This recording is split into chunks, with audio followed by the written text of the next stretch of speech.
તો વડોદરાના ખટંબા ગામે સરપંચ અને તેમના પુત્રની દાદાગીરી. જમીન માલિક પોતાના જમીન પર બોર્ડ લગાવવા જતા હુમલો કર્યો. સરપંચ સહિતના લોકોએ આવી રીતે બોર્ડ તોડી અને જમીન માલિકને ધમકી પણ આપી. ફરિયાદી જમીન માલિકે સરપંચ કમલેશ બાળન વિરુદ્ધ કલેક્ટરને રજૂઆત કરી તો સરપંચની સામે કડક કાર્યવાહી કરવા જમીન માલિકે માંગ કરી છે.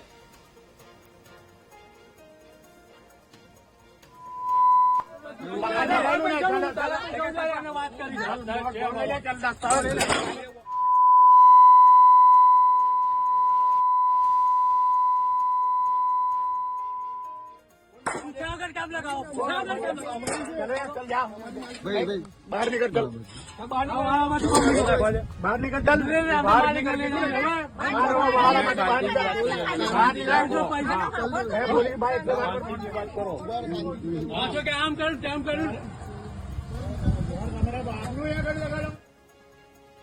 જેને થઈ ગયું પ્રોપર્ટી કાર્ડ આવી ગયું છે. મેં તઈ જગ્યા પર બોર્ડ મારવા ગયો, સિટી સર્વે કરવા માપણી કરાવવા ગયો.